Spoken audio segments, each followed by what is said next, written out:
Hello, fellow Wiccans, and welcome back to the Random Article Podcast. I'm your co-host, Bachan, joined as always by the night owl herself, Madison. How are we doing tonight? Good, how are you? Tired. Exhausted. I went to a 1-year-old's birthday party. Really wore me out. Raged. Raged so hard. I'm sure she's going to remember it. Our goal here is to read every Wikipedia article ever written, one by one, and to do so we're going to be clicking that random article button and just make sure everything is truly random. Madison will be pulling tarot cards to see how many times we click that random article button. Spooky. Let's get into it.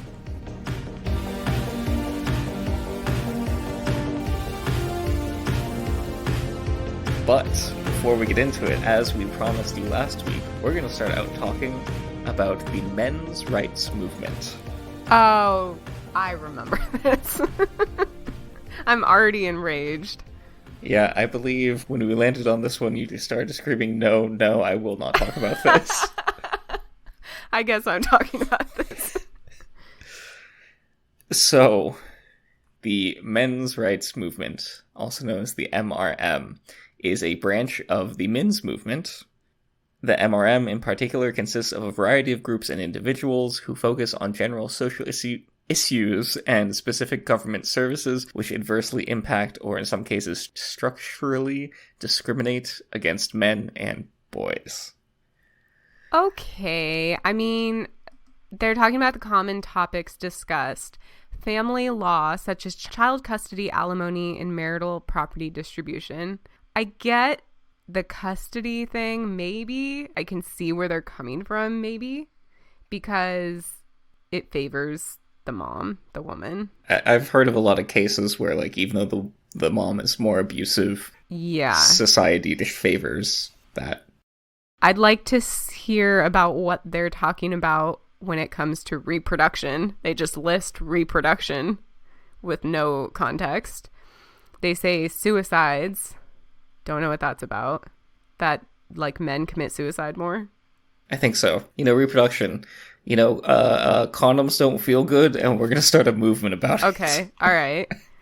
I get that. I mean, I hear that. Domestic violence against men. Circumcision. Sure. Okay, you got a point there. Education. Conscription. What's conscription? That's, what do you call it? The draft. Got it. But how about this? When women are earning equal pay for the same jobs as men, then you don't have to sign up for the draft anymore. Fix that one. Social safety nets and health policies. This is very interesting to me. All of these topics have individual sections in this article, so we can just jump to them and learn more. Amazing. Which one do we want to start with? Anti-dowry laws? I already don't like this. So, men's rights organizations such as Save Indian Family Foundation say that women misuse legislation meant to protect them from dowry death and bride burnings. I don't know what any of this means. Dowry death are the deaths of married women who are murdered or driven to suicide by the continuous harassment and torture by their husbands. Oh. And a bride burning is a form of domestic violence practiced in countries located on or around the Indian subcontinent, wherein the wife is typically doused with kerosene, gasoline, or other flammable liquid, and set alight. Why? Just for funsies. So they don't like that women are protected from these things. All right. Got it. I think the argument may be misuse, but, like, honestly, the amount of misuse is probably so small compared to the amount of protection that it provides. Mm-hmm. That's like complaining about, like, welfare queens. It's like, oh no, one person's taking advantage. No to this. Next topic. Okay. Just throw it out there. I'm not on board with this sort of thing. Just to cover my own ass here. Let's look for the juicier ones, because, like, circumcision, yeah, like, I get it. It should be, like, a choice, because you're, like, mutilating a body part. Sure. But I'm going to read 2.8, female privilege. Oh, boy. The men's rights movement rejects the concept that men are privileged relative to women. Okay. Oh no. The movement is divided into two groups: those who consider men and women to be harmed equally by sexism, and those who view society as endorsing the degradation of men and upholding what they term female privilege. You hate to see it. This is not how I wanted to start out today. The first part of the sentence could have had a grain of, like, understanding, wherein, yeah, like, sexism can affect both sexes. And there are instances of that. But... Rejects the concept that men Exactly. are privileged relative to women. Goodbye. That's a no. It's... So I was watching Beetlejuice. Oh, fun. No, have you seen it recently? No. Mm-mm. It does not hold up. Ooh-wee. Really? Yeah. Why? It's... So, okay. We'll bury the lead here and say that the story doesn't really make sense. I don't even know the story of Beetlejuice. Exactly. And, like, you kind of don't really need to know it because, you know, fun, Okay. special effects, all that. Spooky. Yeah. Yeah. Cool outfits. So the lead that was buried was Beetlejuice sexually assaults everyone. I don't remember any of this. Maybe I never even saw it. He just, like, kisses Gina Davis on the mouth against her Ew. will. He's, like, lifting up her, like, dress with a stick. Ew. He's trying to marry/rape, like, 15-year-old Winona Ryder. Ew. It's truly awful. I don't know that I saw... Is it a kid's movie? See, that's what I thought, too. I was like, oh, this is, like, a fun romp. I remember the Harry Belafonte songs, like the picking the bananas and the dance jump senora. I don't think it's a kids movie. Like, What's it rated? PG. Really? A 1988 PG.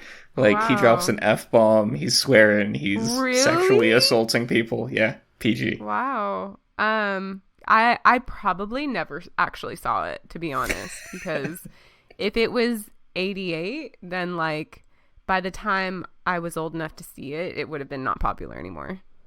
Oh, yeah, that's true, because you're not the youngest sibling. What? Well, because, like, I had older siblings that, like, grew up in Oh. the late 80s, so, like, there's, Right, like, right. holdovers, you know?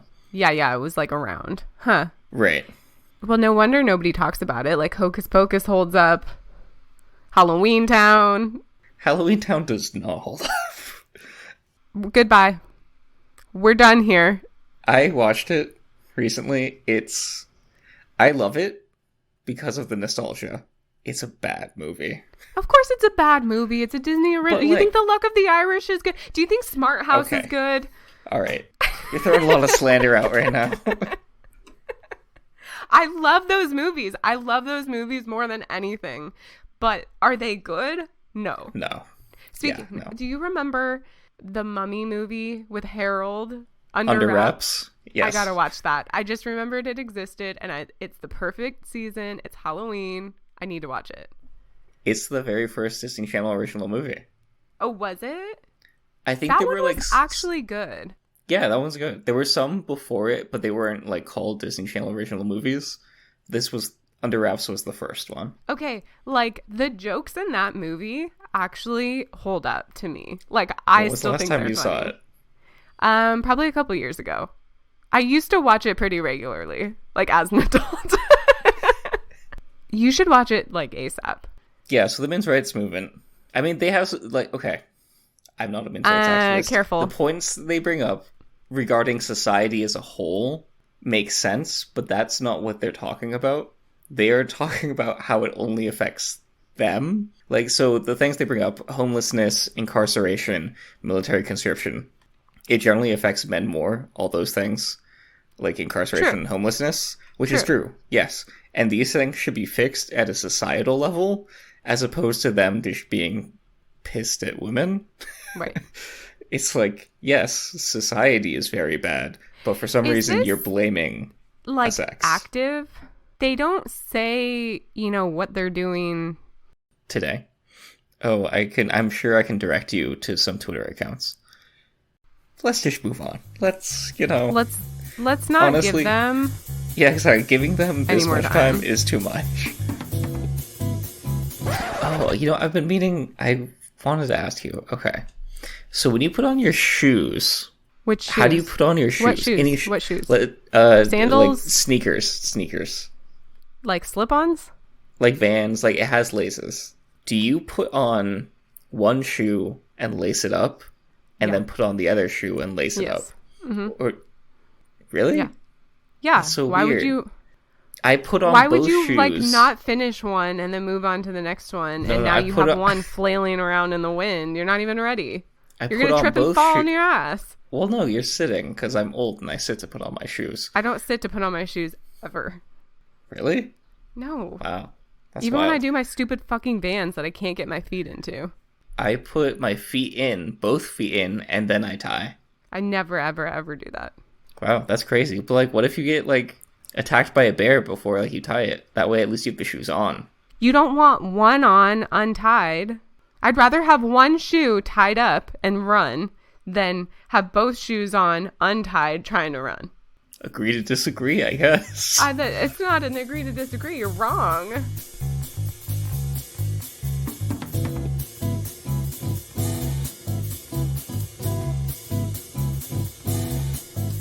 Let's talk about Weasel War Dance.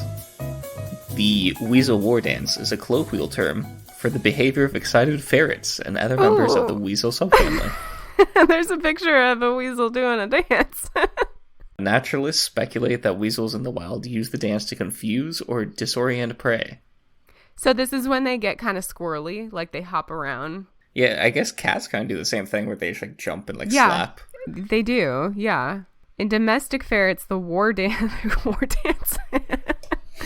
the war dance usually follows play or the successful capture of a toy or stolen object. War dance is commonly held to mean that the ferret is thoroughly enjoying itself. I feel like cats totally do this, but I guess... Just gonna say, citation needed on that. So the war dance usually includes a clucking vocalization known among domestic ferret owners as duking.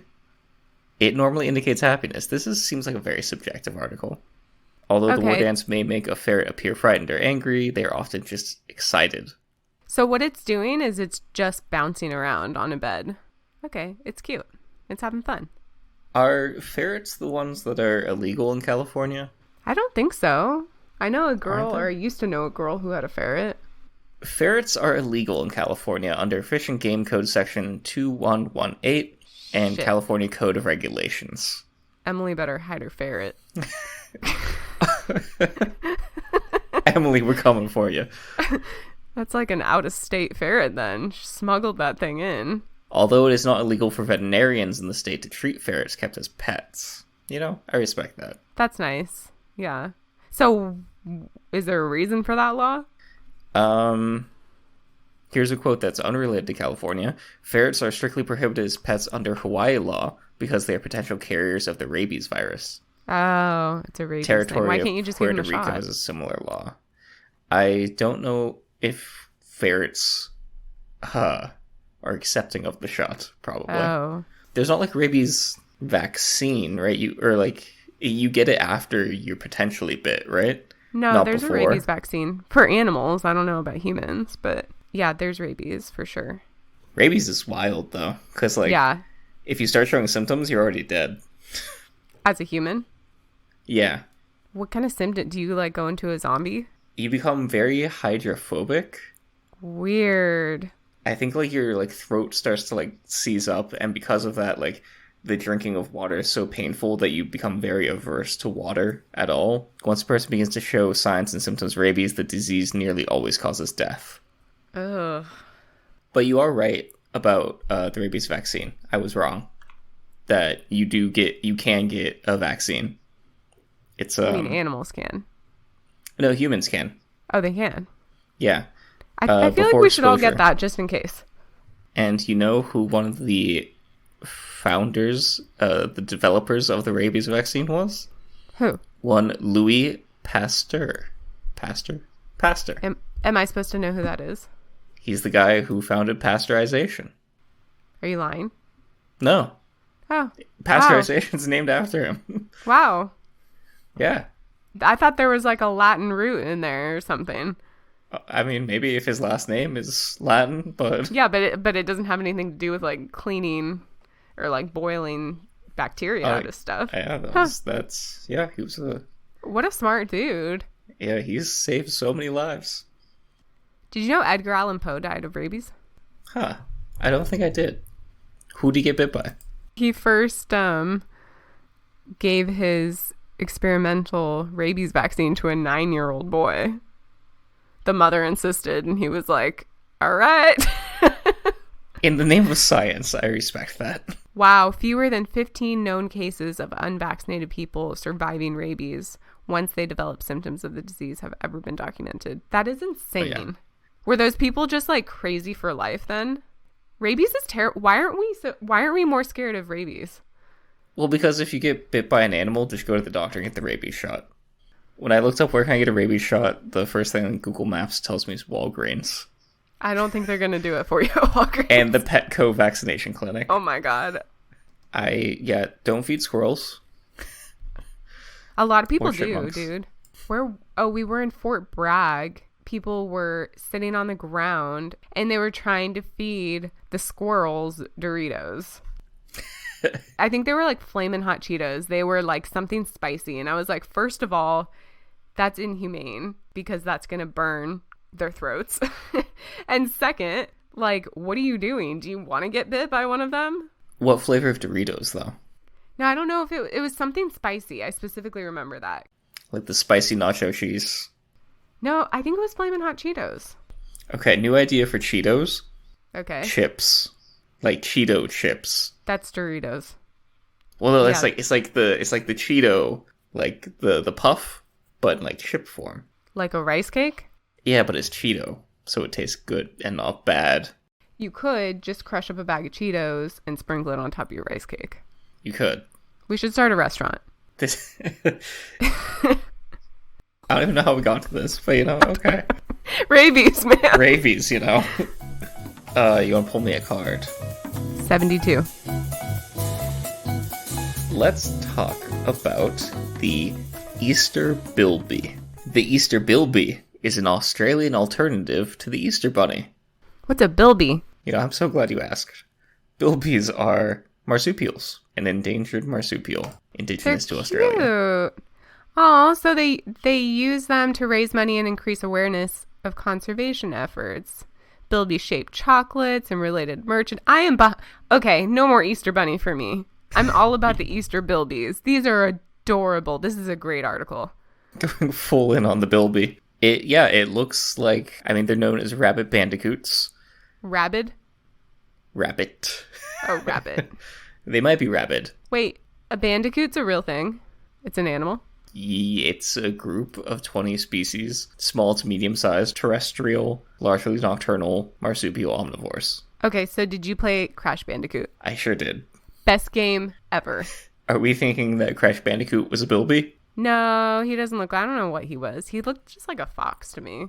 They look like a cross between a rabbit and a shrew and a mouse. Imagine like the body of a rabbit, but with the head of like a long-nosed... Yeah, it's shrew. basically like a long, and the ears are long too. But I think these are a lot smaller than like a rabbit that you would think of. They are about 29 to 55 centimeters. Wait, I have a measuring tape right here. Let me analyze. That's pretty big. 11 to 22 inches. That's not small. Look at it compared to my head. I feel like Okay. your head's kind of small. Bill, you know what? It's perfect compared to a bilby. So they're good size. Can I have a bilby as a pet? It does appear that they are endangered. So I have to steal one is what you're telling me. It's just like a ferret. You have to smuggle one in. You know what I'm going to name him, right? Bilbo. Yeah.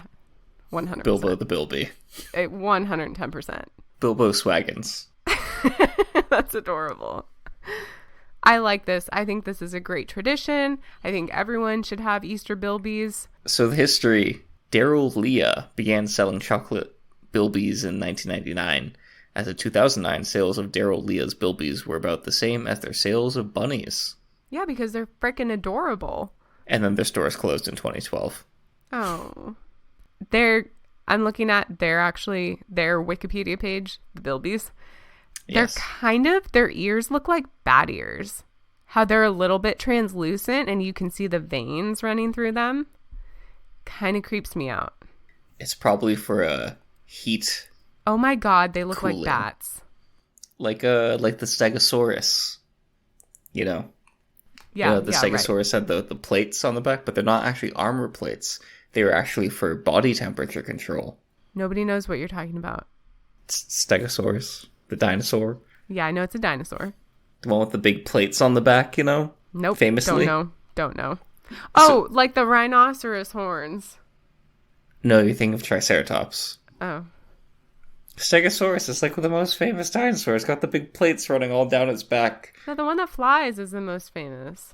That's not even a dinosaur. That's a pterosaur. When did I stop being friends with cool people? When we met. You've seen this dinosaur. Yeah, this is what I'm saying. You said that had like horns like a rhinoceros. Yeah, they're like rhinoceros horns. Do you know what a rhinoceros looks like? Maybe not. Yeah, you know the rhinoceros? The one with the plates going down his back? No, they've just got like one or two on their forehead. Well, those are horns, not... It looks the same. It's the same thing. So what are the plates for? The theory is heat distribution or like body temperature control. They weren't like actual armored plates. Like these aren't for defense. Dude, I'm looking at a very realistic picture of a Stegosaurus. And do you realize how terrifying it would have been to be alive during this time? Dinosaurs are big. Like, I can't even, I don't know. I mean, to put on my nerd cap, you wouldn't actually be able to live because, the oxygen levels at the time were Make very sure you different. put on that nerd cap that you remove quite often, right? Put it on, yeah. I've never taken it off. Should we move on? Sure. I don't remember what we were talking about. Rabies. Let's talk about Gravedigger, the monster truck. Gravedigger is a monster truck racing team in the Feld Entertainment Monster Jam series, founded by the original driver, Dennis Anderson, considered to be one of the most famous and recognized monster trucks of all time. We saw the Gravedigger. I think we did. We did. No, I'm telling you, we did. I remember it. I'm very passionate about this. We did. Monster trucks and monster truck rallies are so loud. Oh my They're god. so sick. I think the loudness to sickness level is equal. Is 100% equal. Agreed. The louder, the more sick. You're right. What's funny is I still get, because I bought those tickets last time, years and years ago, we went, I still get emails from them like weekly, just letting me know all about what Gravedigger's doing, where they're gonna be. I got the in. And you don't unsubscribe. No. Why would I do that? I'm waiting for this COVID thing to kick it so I can keep going to Gravedigger So you go back shows. to the monster truck rallies. Hell yeah. So the year it was created in 1982. Wait, are you telling me this is just one truck? There's not like multiple of these? There has to be. It says it's a team, so I imagine it's sort of like it's like a James Bond, where it's a moniker where you so it was originally built in 1982 by Dennis Anderson as a mud bogger, which is a form of off-road motorsport. Fun. First truck was assembled from salvaged parts, including the body of a red 1952 Ford pickup. So the truck received its name from Anderson, who amicably retorting trash talking. What? I can't read. Okay, when the truck received its name when Anderson, amicably retorting trash talking from his fellow racers about the truck's salvage parts, said, "I'll take this old junk and dig you a grave with it." And so I think you also said amicably. I don't think you said amicably. Amicably. That's a weird word. I love Gravedigger. So he gained a reputation for an all-or-nothing driving style, badass, and quickly became popular at local events. At one show, a scheduled monster truck failed to show up, and Anderson, who already had large tractor tires on the truck, offered to crush cars in the absence of the full-size monster. The promoter accepted, and Gravedigger was an instant success as a car crusher and led Anderson to leave mud bogging and pursue monster trucks instead, which is like a million times more exciting. Of course. I wonder how much one of these costs. How much a monster truck costs? You know, because it's got a fancy paint job and it's all tricked out.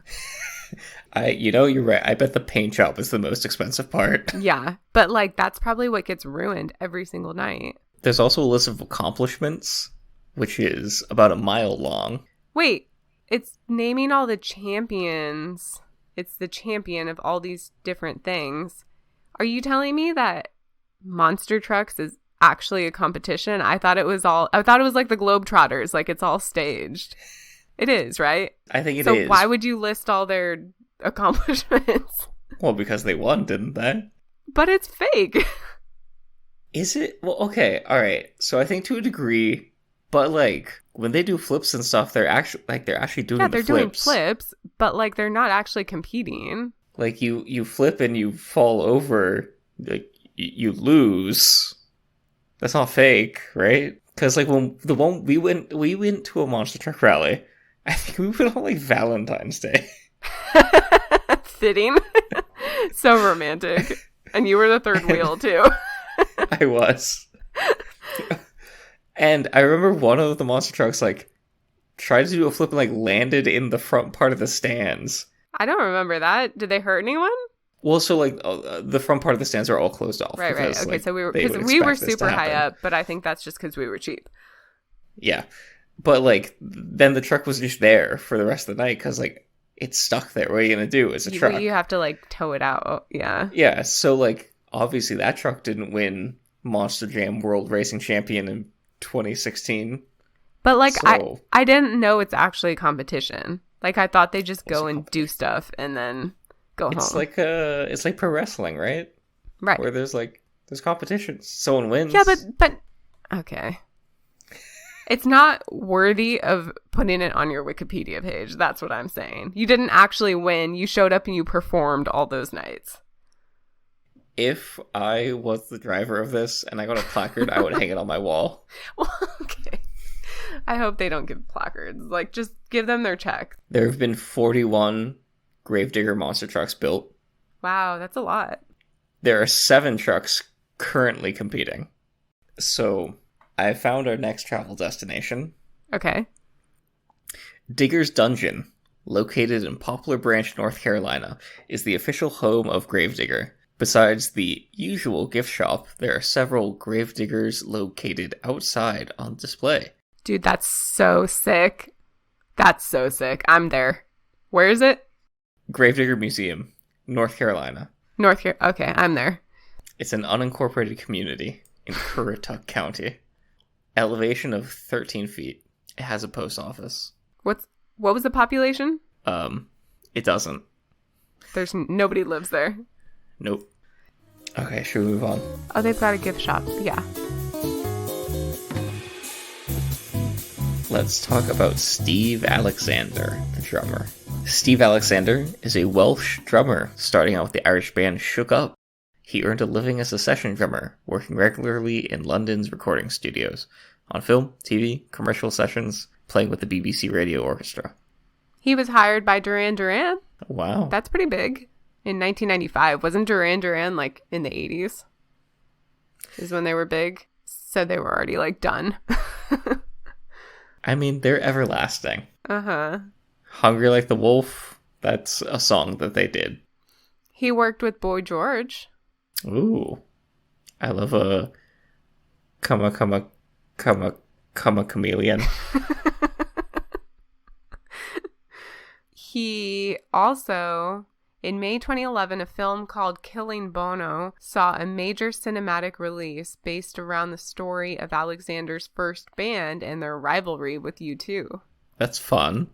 Did he produce it himself? Because I don't think anyone knows his band compared to U2. They don't even say what his band's name is. They say U2 and they just say Alexander's band. Like, are they really a rivalry? Like, when you're on completely different, like...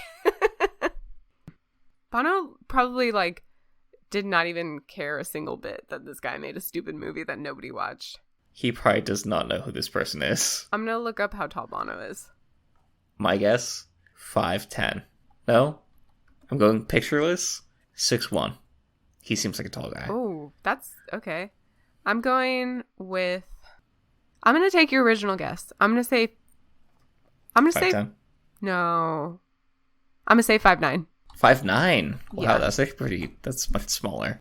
He's 5'6". Wow. Wow. He's basically a bagel boss. Yeah. He's an unangry bagel. Oh my God, this is so funny. There's a picture. Okay, the caption is Bono has short man complex, so he wears lifts and he's in like platform shoes. Dude, leave him alone. Yeah, Knowing that heels. I'm taller than Bono, Do you feel powerful? it changes nothing in my life, actually. I feel nothing. I mean, also, he's Bono. I know, who cares? Like, oh no, I'm 5'6", you're still Bono. Yeah, he's like, I'm 5'6" and super rich. I'm crying. Yeah, he bought a plane ticket for his hat. So, you know. What? To go where? To him, it was like, I remember this story. It was like his lucky hat, he like Left it forgot somewhere? it. Yeah, and so like he bought a plane ticket for his hat. His net worth is estimated to be $700 million. So Jeez. I'm sure he could afford it. Good for him. Has he been married? How many times has he been married? Is he single? Oh, wow. He's been married to one woman since 1982. I'm Googling Bono, are you single? Bono, are you single? Dang it. Oh my God. They met when they were 12. Adorable. I like hate that. Why? I don't know. Owen and I met when we were 14. I love that. You hate that. Well, join us next time when we're going to start out talking about Tenka, atmospheric ghost light. Just in time for Halloween, which is definitely when these episodes are going to be airing. I was just going to say.